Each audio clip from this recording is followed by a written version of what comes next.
Hello class, welcome back बच्चों। लो प्यारे बच्चों, स्टार्ट करते हैं नया लेक्चर। बेटा, लास्ट लेक्चर में इंडिया पाकिस्तान चाइना को हमने कंपेयर कर लिया था बहुत सारे डेमोग्राफिक इंडिकेटर पर। आज बेटा बात को आगे बढ़ा रहे हैं। सब सामने देखना बेटा, ये स्टैट गिवन है मुझे। मुझे तो एनालिसिस सिखाना है सिर्फ। एनालिसिस एनसीईआरटी का नहीं पढ़ेंगे क्योंकि बेटा 10 पैसे भी नहीं लिखा हुआ जिसका डिस्कशन मैं करने जा रहा हूँ। बेटा, एनालिसिस है annual growth of GDP 1980s to 2017। 80s to 90s in 10 सालों का एवरेज जीडीपी ग्रोथ रेट ये गिवन है। यानी कि अगर मैं बात करूं तो 10 साल में 57% जीडीपी इंडिया का बढ़ा था। ठीक है, एवरेज क्या है? 5.7 आ गया। ऐसे ही चाइना, ऐसे ही पाकिस्तान, और 3 सालों का 2015 से 17 एवरेज जीडीपी का ग्रोथ रेट ये रहा। ठीक है जी, आप देखो बेटा, इंडिया में 5.7 से आप 7.3 पर पहुंच गए। China, mind blowing. ये 10 साल चाइना की हिस्ट्री में माइंड ब्लोइंग है भैया। 10 साल तक लगातार एवरेज डबल डिजिट में रखना कोई कंट्री ही नहीं है वर्ल्ड में जिसने ऐसा काम किया। China is the only one, 10.3। और उसके बाद एकदम जीडीपी ग्रोथ रेट 6.8 आ गया, और अभी बता देता हूँ 5.25 के आसपास है करंट में भी। ठीक है जी, पाकिस्तान 6.3 और अब रिड्यूस होकर 5.3। ठीक है जी, एनालिसिस के पॉइंट लिखने हैं। मेरा मानना है क्या, मुझे 6 पॉइंट चाहिए, एक इस पर, एक इस पर, इस पर, इस पर, इस पर, इस पर। 6 बातें हैं, 6 के 6 पे पॉइंट लिख दो। मजाल है किसी की जो नंबर काट ले आपके। ठीक है जी, खैर चर्चा करते हैं बेटा। बाबू, इंडिया में 1980s to 90s 5.7 growth rate रहने का क्या कारण है? मतलब काफी कम है ना? क्यों ऐसा, क्यों, क्या दिक्कत थी?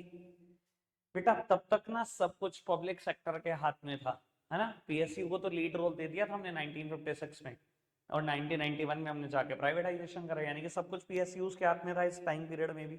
अगर सब कुछ पब्लिक सेक्टर देख रहा था, आपको भी पता है बेटा कितने करप्शन है, कितना करप्शन है पीएसयू में। कितने वर्कर ऐसे थे जो करप्ट थे। और worker of public sector lack enthusiasm of work, ये भी पता है आपको। कितना एनकरेजमेंट होता है उनके पास काम करने के लिए? ऐसा कोई एनकरेजमेंट होता ही नहीं। मुझे लगता है आराम से काम करते रहो, 10 से 5 आना जरूरी है। काम करना कहाँ जरूरी है? थोड़ी कहीं लिखा है हमारे एम्प्लॉयमेंट कॉन्ट्रैक्ट में 10 से 5 आ रहे हैं, जितनी मर्जी स्लो काम करें, सैलरी तो हमारी उतनी ही है। तो बेटा, वो कोई इतना एंथुसियाज्म नहीं होता उनके अंदर काम करने का, और इसी वजह से दिखाई भी देता है कि ग्रोथ रेट काफी कम था। और उस टाइम पर इंडिया में ना बेटा करप्शन बहुत सारे खुलते गए थे, बहुत सारे करप्शन समझ में आए। ठीक है, जीडीपी ग्रोथ रेट गिरने की वजह ये भी है। लेकिन अगले 3 सालों में क्या हो गया, ये 2015 से 17 में क्या हो गया बेटा, ये आफ्टर इफेक्ट है एलपीजी के। वो एलपीजी बेटा जो 1991 में इंप्लीमेंट करी, उसके आफ्टर इफेक्ट बेटा इंडिया में तो 2010 के बाद ही आए हैं। क्योंकि ये एलपीजी तो सिर्फ नाम चारे की थी, आप घुसने ही नहीं देते थे बेटा किसी ग्लोबल एंटरप्राइज को। ऐसी कोई पॉलिसीज ही नहीं थी कि बहुत आराम से इंडिया में एंटर कर पा रहे हो। तो ये आफ्टर इफेक्ट बाद में नजर आया, और ग्रोथ रेट इंडिया का बढ़ता चला जा रहा है। अभी अभी भी 7.25 है, अभी भी। ठीक है जी। बेटा, चाइना की बात करिए, double digit growth rate maintain करने में कामयाब रहे बेटा, after effect of economic reform. इनके इकोनॉमिक रिफॉर्म कब आ गए थे? 1978। और उसके बाद वो आफ्टर इफेक्ट 10 साल तक दिखे, और देख लो भैया बहुत कमाल परफॉर्मेंस।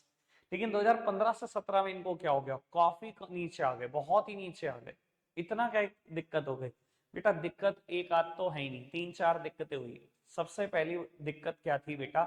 यूरोपियन कंट्रीज ने ना डिस्करेज करना शुरू कर दिया, या मतलब बैन करना शुरू कर दिया अपनी कंट्री में चाइनीज गुड्स को।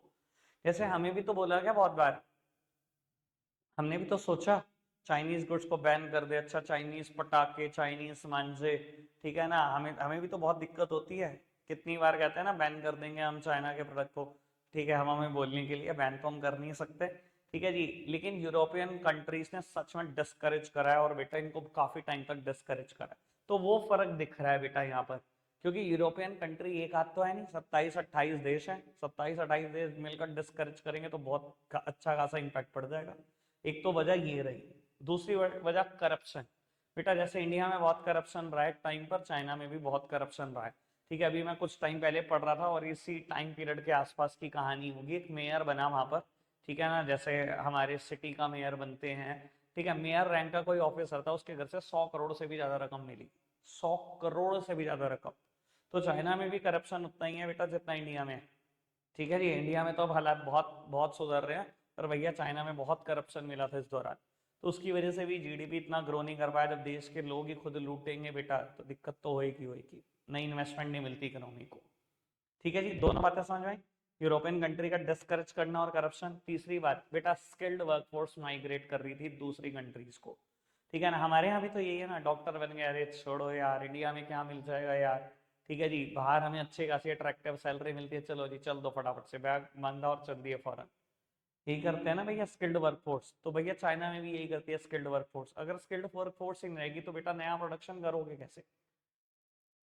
ठीक है जी, बात समझ में आती है। और बेटा इस 3 सालों के दौरान देखा गया है कि चाइना में ना बेटा एमपीएस भी बढ़ा था, मार्जिनल प्रोपेंसिटी टू सेव। अगर बेटा लोगों में सेविंग की भावना बढ़ेगी ना, कभी भी इकोनॉमी में काम चल नहीं सकता, क्योंकि हमारी इकोनॉमी का प्रिंसिपल क्या है, एक इंसान खर्चेगा तो दूसरे की इनकम, वो खर्चेगा तो तीसरे की इनकम, ऐसे इकोनॉमी ग्रो करती है। अगर आप ये कहोगे मैं जोड़ लूंगा, भैया ना आप खर्चोगे ना किसी को इनकम मिलेगी, ना इकोनॉमी ग्रो करेगी, रुक जाएगी वो तो वहीं की वहीं। मानते हो ना। तो ये 4 फैक्टर जिम्मेदार है चाइना की ग्रोथ रेट गिरने के। आई होप बातें क्लियर है। बढ़ जाएं आगे बेटा, पाकिस्तान में 6.3 1980s टू 90s। बेटा इन्होंने इकोनॉमिक रिफॉर्म इसी टाइम पीरियड में लाए हैं, 1988 में। जो 2-3 साल में आफ्टर इफेक्ट दिख सकते थे वो थोड़े बहुत दिखाई दे रहे हैं, बहुत मेजरली चेंज नहीं है, पर वो जो क्योंकि 1988 में तो इंप्लीमेंट हुए हैं, जो 2 साल ही बचते हैं बेटा, उस 2 साल में जो आफ्टर इफेक्ट दिख सकते थे वो दिख गए, 6.3 दिख रहा है। लेकिन उसके बाद 2015 से 17 में क्या हो गया बेटा, 2015 से 17 में ना 2 प्रॉब्लम है पाकिस्तान में, और ये सब जानते हैं, टेरर ऑफ वॉर और पॉलिटिकल इंस्टेबिलिटी। बेटा पिछले 4 पीएम 5 पीएम, या शायद एक भी नहीं, मतलब जो मेरे को याद आ रहा है कि मैंने ऐसा कहीं पढ़ा है, पाकिस्तान में एक भी पीएम ने अपना टेन्योर पूरा नहीं किया पूरे 5 साल का, एक भी पीएम ने। आप वर्स्ट कंडीशन समझ सकते हो पॉलिटिकल इंस्टेबिलिटी की, यही है बेटा कि पॉलिटिकल स्टेबिलिटी नहीं है बिल्कुल भी। एक एक भी सरकार पूरे 5 साल नहीं चलती, कहीं ना कहीं सरकार गिर जाती है बार बार, मतलब इतने बुरे हालात है। ठीक है जी, और मैंने आपको इसके अलावा बहुत सारी बातें बताई थी। परवेज मुशर्रफ सड़क पे गोली मार दी गई, बेनजीर भुट्टो भुट्टो पीएम है, एक्स पीएम के नाम बोल रहा हूँ, परवेज मुशर्रफ को भी सड़क पे गोली मारी है इन्होंने। ठीक है, बेनजीर भुट्टो को भी सड़क पे गोली मारी, वो तो मरी गई थी। ठीक है जी, उसके बाद नवाज शरीफ जी आए, उन्होंने टेन्योर पूरा नहीं करा, इमरान खान है सड़क पे गोली मार दी, देश की पीएम के हालात हैं। ठीक है जी, और अब शरीफ शरीफ करके, नवाज शरीफ करके पीएम बैठे हुआ है। ठीक है जी, अभी मुझे इसकी भी उम्मीद नहीं है टेन्योर पूरी करने की। तो भैया 5 पीएम की मैंने तुम्हें हिस्ट्री बता दी, जिसमें 3 को सड़कों पे गोली मार दी गई है। परवेज मुशर्रफ जी को जो शायद उम्र कैद की सजा भी हुई है, करप्शन के चार्जेस थे पाकिस्तान में उनके ऊपर। अब ये समझो इतनी पॉलिटिकल इंस्टेबिलिटी होना, हर टाइम पर वॉर का खतरा बने रहना। अगर इतना वॉर का खतरा होगा, इतना टेररिस्ट का डर होगा, तो होगा क्या बेटा, ना तो देश के लोग इन्वेस्ट करते, ना तो डोमेस्टिक इन्वेस्टमेंट आपके पास है, ना ही फॉरेन डायरेक्ट इन्वेस्टमेंट आती। भैया फॉरेन से कौन देश आके आपके यहाँ मैन्युफैक्चरिंग प्लांट लगाएगा, उसको यही लगेगा किसी भी टाइम जंग छिड़ गई, मुझे देश छोड़ के भागना पड़ेगा, मेरे सारे पैसे स्वाहा। कौन करेगा इन्वेस्ट। अगर बेटा नई मैन्युफैक्चरिंग यूनिट ही नहीं लगेंगे, प्रोडक्शन यूनिट ही नहीं लगेंगे, कैसे जीडीपी ग्रो करेगा, कर सकता है ग्रो। समझ में आ रही है प्रॉब्लम, ना तो उनका खुद का देश में कोई बड़ी एंटिटीज हैं जो इन्वेस्ट करना चाहती हैं उस देश में, ना ही फॉरेन डायरेक्ट इन्वेस्टमेंट आ रही है। तो बेटा इसी वजह से जीडीपी ग्रोथ रेट लगातार गिरता जा रहा है। इस टाइम पर उनकी कंडीशन वर्स्ट है, 2-3% ही है जीडीपी ग्रोथ रेट। समझ में आती है बेटा बात। ठीक है, मैं कहता हूं जिसने भी पाकिस्तान में थोड़ा सा ठीक पैसा कमाया, बाय बाय कर चुका है। हम कम लोगों को जानते हैं तो हमें नहीं पता होता। वसीम अकरम जी को तो जानते ही हैं शायद, पेसर थे, फास्ट बॉलर थे, शिफ्ट हुए हैं परमानेंट ऑस्ट्रेलिया में, वो तो जाते ही नहीं है, परमानेंट शिफ्ट हुए हैं। ठीक है जी, बात समझ में आती है। 6 पॉइंट मैंने भी लिखवाए हैं नोट्स में, पढ़ोगे तो बेटा एग्जैक्टली सेम एक्सप्लेनेशन है जो मैंने बोली। ठीक है, आगे बढ़ जाते हैं प्यारे बच्चों, एक नेक्स्ट टॉपिक स्टार्ट करते हैं। बेटा ये टॉपिक बहुत बहुत बहुत ज्यादा कमाल लगता है मुझे, sectoral share of employment and GDP. Gross value added मतलब कुछ और नहीं, जीडीपी है, 2018-19 का स्टैट है। एक बार तसल्ली से पहले स्टैट को गो थ्रू करो और फिर एक्सप्लेनेशन की बात करते हैं। कंट्रीब्यूशन टू जीडीपी, इंडिया का एग्रीकल्चर सेक्टर जीडीपी में 16% कंट्रीब्यूट कर रहा है, मैन्युफैक्चरिंग और secondary sector 30%, service sector 54%। China का एग्रीकल्चर 7%, इंडस्ट्री थोड़ी सी ज्यादा, सर्विस थोड़ी सी और ज्यादा। Pakistan agriculture 24%, industry 19%, service 57%। दिख रहा है बेटा, तीनों देशों में जीडीपी में सबसे ज्यादा कंट्रीब्यूशन किसका है। सेम वे ऐसी डिस्ट्रीब्यूशन ऑफ वर्कफोर्स की बात करूं मैं तो बेटा जितनी वर्कफोर्स है उसका 43% एग्रीकल्चर में लगी हुई है इंडिया में, ठीक है जी। अगर आप सेकेंडरी सेक्टर की बात करें तो 25% और सर्विस सेक्टर टर्शरी सेक्टर की बात करें तो 32%। Same as China, Pakistan. पढ़ लो स्टैट।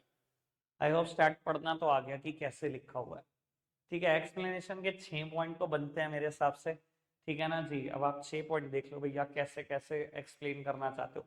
जरूरी नहीं है इसको सीधा यहाँ से लिंक करो, अलग अलग पॉइंट का भी डिस्कशन कर सकते हो अलग अलग लेवल पर, ठीक है जी। एक पॉइंट जो सबसे पहले मुझे लगता है सबसे पहले जो लिखना चाहिए वो यही लिखना चाहिए बेटा, all the 3 countries shows structural transformation.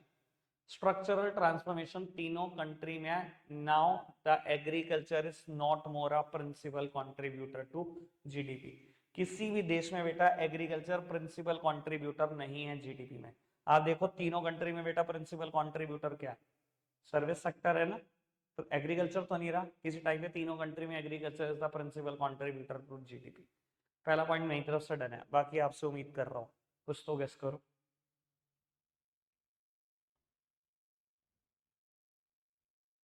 कैसे शांत हो गए यार, कुछ तो बताओ। पिछली बार तूने बताया था एक पॉइंट।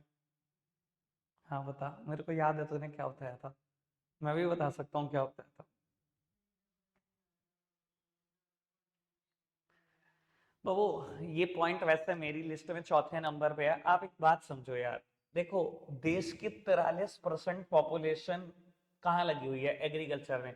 यार अगर 43% लगे हो 43% कंट्रीब्यूट तो करो।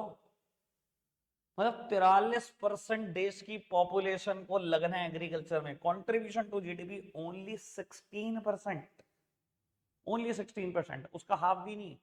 यानी कि आप समझ सकते हो बेटा कितना ज्यादा डिसगाइज्ड अनएम्प्लॉयमेंट यहाँ पर होगी। याद है ना डिसगाइज्ड अनएम्प्लॉयमेंट टर्म, क्या होती है डिसगाइज्ड अनएम्प्लॉयमेंट? ये जो एक्चुअली में वर्कफोर्स एंगेज है बेटा किसी काम में किसी जॉब में, वो बहुत ज्यादा है जितनी actually required to accomplish it. If some of them are withdrawn the total output will not fall. एक फार्म लैंड है भैया, देश के सॉरी एक परिवार के 5 लोग लगे हुए हैं खेती कर रहे हैं, ठीक है जी। भैया अगर आप सिर्फ बेयरली आंखों से देखोगे आपको लगेगा सभी एम्प्लॉयड है, सबको काम मिला हुआ है। अगर 3 महीने निकाल भी दिए तो और टोटल आउटपुट इतना सा भी नहीं गिरा, इसका मतलब वो तीनों लोग डिसगाइज्ड अनएम्प्लॉयड थे, क्योंकि आउटपुट नहीं गिरा यानी कि वो काम ही 2 बंदों का था। देखने में क्या होता है, देखने में तो एम्प्लॉयड लग रहे हैं आपको 5 लोग। ये चौथा पॉइंट था मेरा। चलो मैं 2 और पहले यहां से कवर कर दूं। ये पहला पॉइंट तो समझ में आया कि तीनों कंट्री में स्ट्रक्चरल ट्रांसफॉर्मेशन है, primary sector is not more a principal contributor to GDP. Second point आप लिखोगे बेटा, both India and Pakistan rely on the tertiary sector but China equally rely on the secondary sector too. China ने बेटा अपने secondary sector को भी उतना ही पकड़ के चला जितना टर्शरी सेक्टर को पकड़ कर चला, ठीक है ना। And this experience of China come from the most developed Nations. ये बेटा उसका एक्सपीरियंस मोस्ट डेवलप्ड नेशन से ही आया। याद है ना बात मैं बहुत बार करता हूँ कि भैया अगर देश में डेवलप होना है ना, अपने देश को डेवलप करना है तो मैन्युफैक्चरिंग को फोकस कर लो, पकड़ कर चलो। क्योंकि दुनिया में हर देश डेवलप तभी हुआ है जब उसने फोकस किया अपने मैन्युफैक्चरिंग सेक्टर पर, सेकेंडरी सेक्टर पर, तभी वो डेवलप्ड हुआ है। और चाइना ने भी उसे एक्सपीरियंस का इस्तेमाल किया। दूसरा पॉइंट डन। तीसरा पॉइंट बेटा, both India and Pakistan directly shift from the primary to the tertiary sector without giving emphasis to the secondary sector. यार इंडिया और पाकिस्तान को देखो ना, पहले तो आप यहीं पर एंगेज रहे, मोस्ट ऑफ द देश यही करते हैं, बहुत टाइम तक एग्रीकल्चर में एंगेज रहते हैं, ठीक है जी। उसके बाद देखते हैं कि वो सेकेंडरी में शिफ्ट हुए, उसके बाद देखते हैं कि वो टर्शरी में शिफ्ट हुए। इंडिया ने तो सीधा ही कहानी खत्म करी, सेम पाकिस्तान ने, कि पहले तो प्राइमरी सेक्टर में भर भर के जीडीपी का कंट्रीब्यूशन आता था, आप सीधा कहाँ पहुंच गए, सीधा सर्विस सेक्टर में पहुंच गए।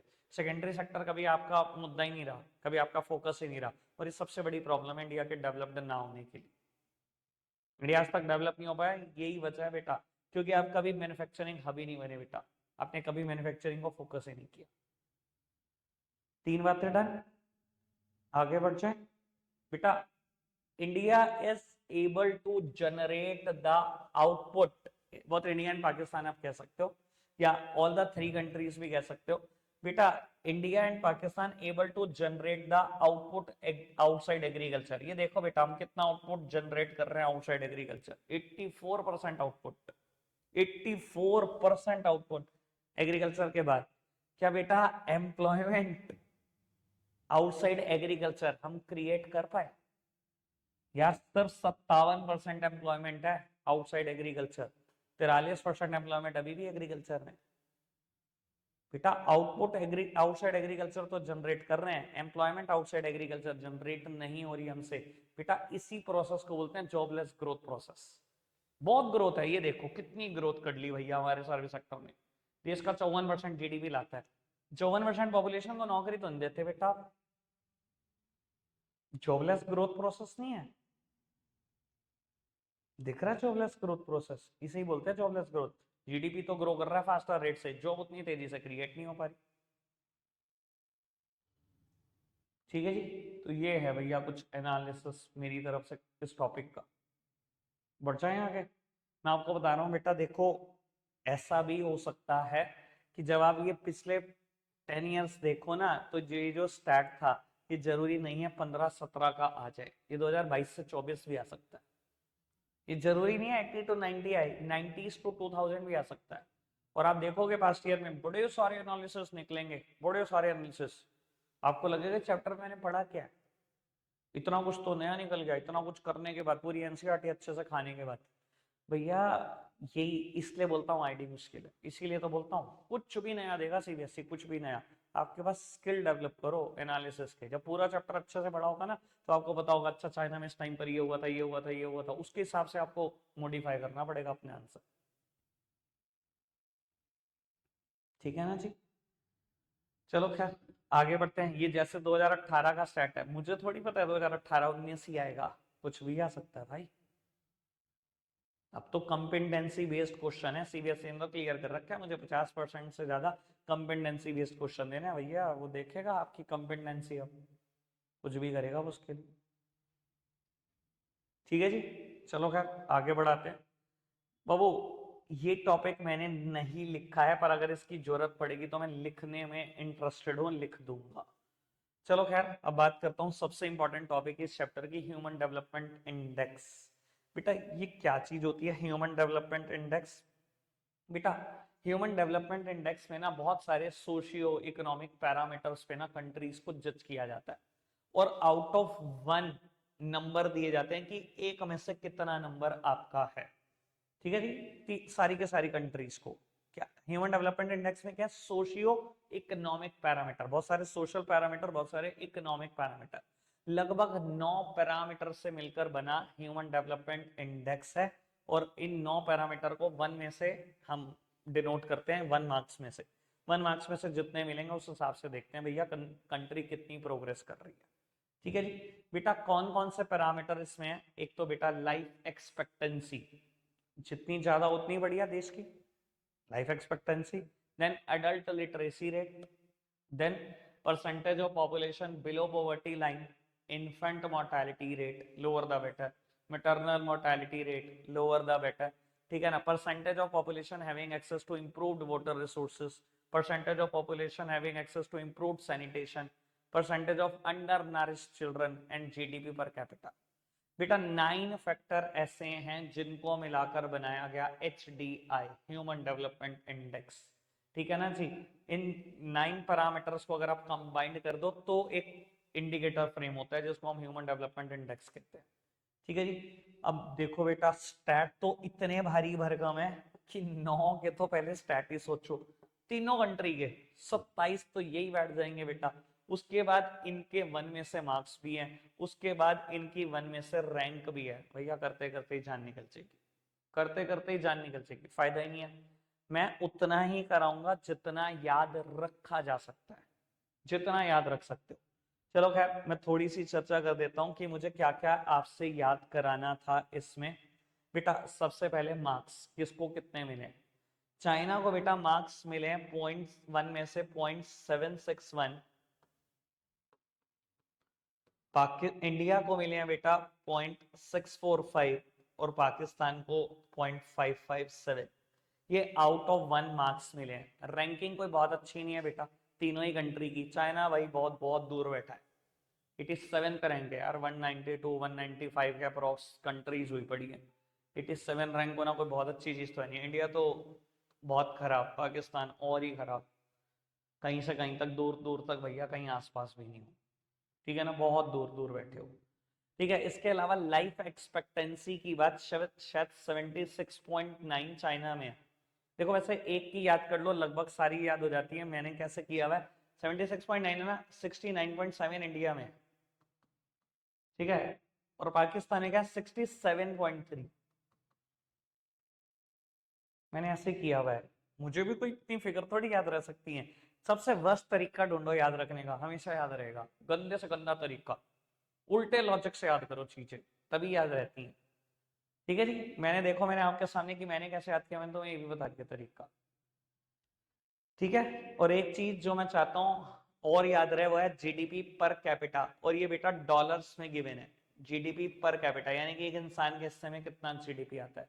पाकिस्तान में $5005 है, इंडिया में शायद 6681 और यहाँ शायद 16,057।